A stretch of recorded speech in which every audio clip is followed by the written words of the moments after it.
So if your default move is a giant bagel, some orange juice, or a sugary coffee drink, no judgment, but you're setting yourself for a massive blood sugar spike that's going to crash right around the time you should be playing your best.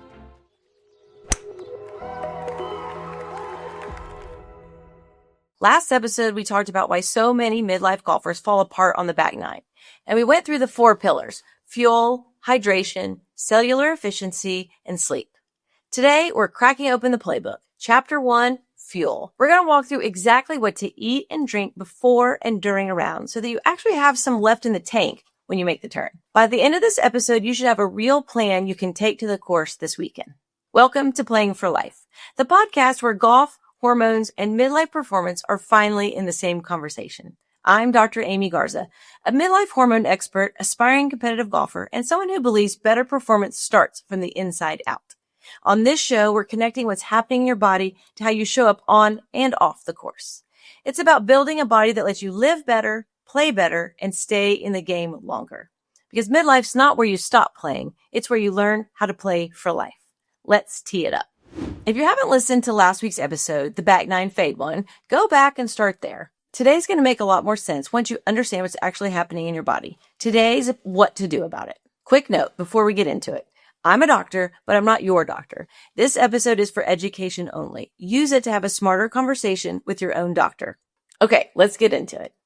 I want to start by pushing back on something because I think it's the biggest mistake midlife golfers make when they think about fueling. Most people assume the morning of the round is when fueling starts. It's not. Fueling for tomorrow's round starts tonight. Your dinner, your fluids, your alcohol, all of it sets the stage for how your body wakes up and how it performs the next morning. So let's start there, the night before. The biggest move you can make at dinner is to actually eat a real meal. Not too heavy, not too late, just real food. A meal with protein, vegetables, some quality carbs like sweet potatoes. The goal is to give your body something to work with overnight so you wake up rested with stable blood sugar. Where people go wrong is they eat too late, they eat something fried or heavy that disrupts their sleep, or they skip dinner entirely because they're playing early in the morning. None of those work in your favor. Then there's the alcohol question, and I'm not here to tell you whether to drink or not to drink. That's totally your call. What I want to do is tell you what alcohol does in your body in the hours before you play. Even one drink can measurably shorten your REM sleep. Alcohol dehydrates you. It messes with your blood sugar, which means your body's going to wake up in a less than ideal place. So if you went out the night before, had 3 or 4 drinks with dinner, and now you're teeing off at 8 a.m., understand that you're starting that round behind, way behind. If you have a round you care about the next day, consider skipping the alcohol the night before. And then start hydrating. Hydration for tomorrow's round starts tonight. Drink water with dinner. Drink another glass maybe before you go to bed. Yes, that might mean you wake up to go to the bathroom, but that's fine. Better than walking to the first tee already dehydrated. Okay, morning of. Let's talk breakfast. This is where most golfers often leave some performance on the table, and it's honestly the easiest thing to fix. What you eat in the morning sets up your blood sugar for the next 4 or 5 hours. So if your default move is a giant bagel, some orange juice, or a sugary coffee drink, no judgment, that used to be me, but you're setting yourself for a massive blood sugar spike. It's going to crash right around the time you should be playing your best. What works better? Protein first, eggs, Greek yogurt, cottage cheese, a protein shake if you're rushed, add some fat like avocado or nuts, maybe some peanut butter, and some fiber from vegetables or berries. If you want carbs, fine, eat carbs, but pair them with protein and fat so your blood sugar doesn't shoot up and crash later. I have 2 go-to breakfasts I like to eat before I play, depending on where I am and how much time I have. My favorite is 2 or 3 scrambled eggs with some sauteed spinach or peppers, some kind of vegetable if I can get it, and a couple of pieces of crispy bacon, because I love bacon, and any kind of berry I can get. That meal keeps me steady and full for hours. When I'm more in a hurry, I grab a cup of plain Greek yogurt, a small handful of raw nuts, and a bunch of berries. That's a great option for me, and I can eat that on the run. Timing matters too. Try to eat at least 60 to 90 minutes before tea time if it's at all possible. You don't want to be digesting on the first tee if you can help it. And please, don't skip breakfast because you're running late. That is the worst thing you can do. If you're truly out of time, grab a protein shake. We'll dig into protein and how to find the right protein shake for you in a future episode. Be sure and let me know in the comments what your favorite on-the-go protein drink or bar is, and we can break some of them down. With so many options out there, it's important to have a framework for identifying the good fuel from the candy. Okay, now a quick word on coffee. And I'm not going to tell anyone they can't have their coffee. I love coffee.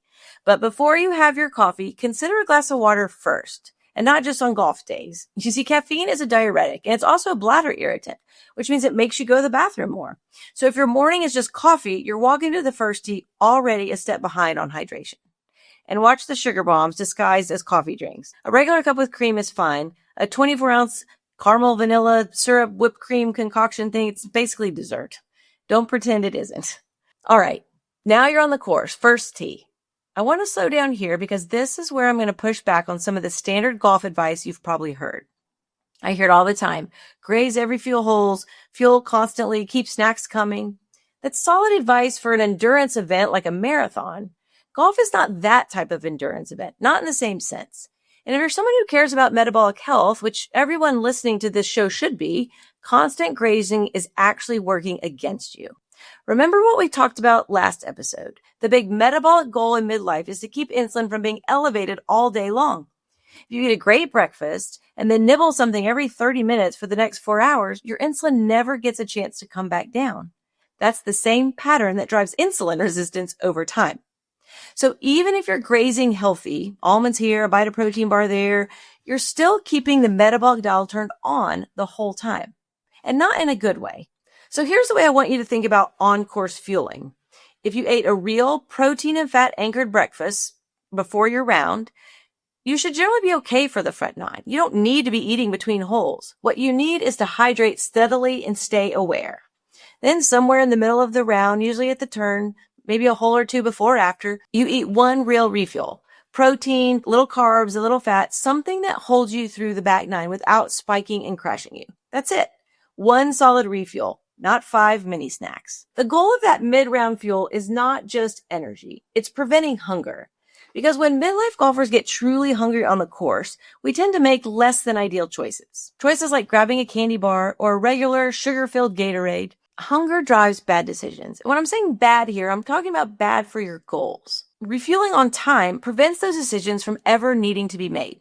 Now, about the hydration piece. Start drinking water from the first tee, not at the turn. From the first tee. Sip steadily. Don't wait until you're thirsty. Because remember, in midlife, your thirst signal is less reliable than it used to be.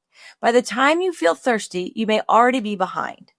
Same principles as fueling. Proactive, not reactive. And if it's hot out, or you sweat a lot, or you're playing a tournament where you'll be out there longer than usual, add an electrolyte packet to one of your water bottles. There are a lot of good options out there now. Look for one that has real sodium, maybe 500 to 1,000 milligrams, no added sugar. We can do a whole episode on which products I like and don't like. But for today, just know that water with electrolytes is doing more for you than water alone, especially in the heat. There's no need to go through 3 electrolyte packages around. You can overdo it. 1 is generally enough. 2 is usually fine.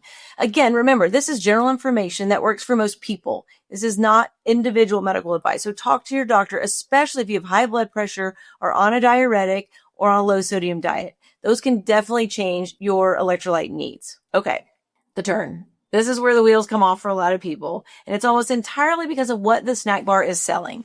The breakfast burrito, the hot dog, candy bar, the giant Gatorade or bottle of Coke, the bags of chips, all of it is engineered for fast carbs and a fast crash. Tastes amazing because you're hungry and because they're good. It feels like the right move because it's tradition. But about 45 minutes after you eat it, you're setting yourself up for a real wave of fatigue and fog and irritability all rolling through you. And the back nine is going to fight you the whole way. I'm not going to tell you never to eat a hot dog on the course. I mean, they're delicious and golf's supposed to be fun, right? But understand the trade-off.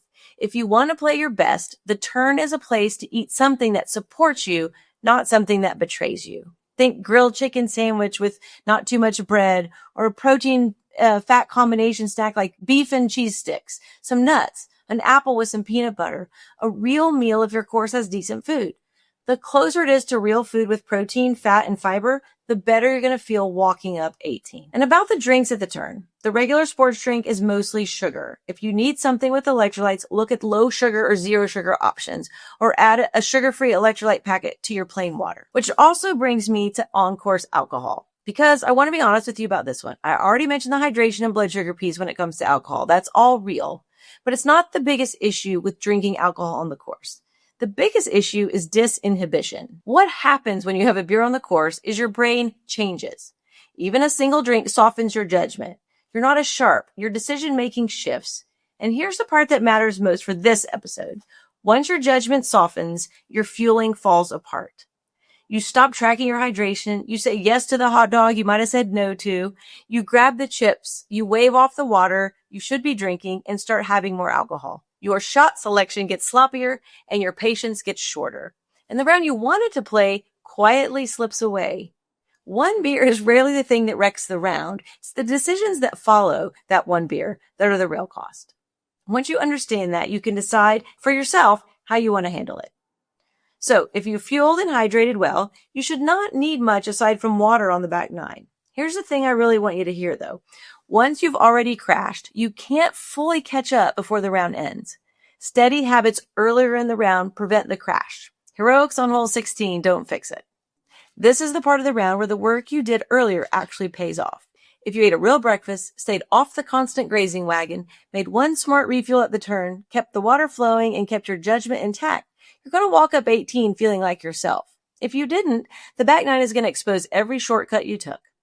Eat well, and you're more likely to finish strong. All right, before I let you go, I want to recap the 3 biggest fueling mistakes I see midlife golfers make in case the only thing you remember from this episode is this short list. Number 1, skipping breakfast or eating a high sugar breakfast. You're starting the round in a hole it's hard to dig out of. And number 2, constant grazing through the round. It keeps your insulin elevated all day, works against your metabolic health, and trains your body to expect a steady drip of sugar. One real refuel somewhere in the middle of the round almost always serves you better.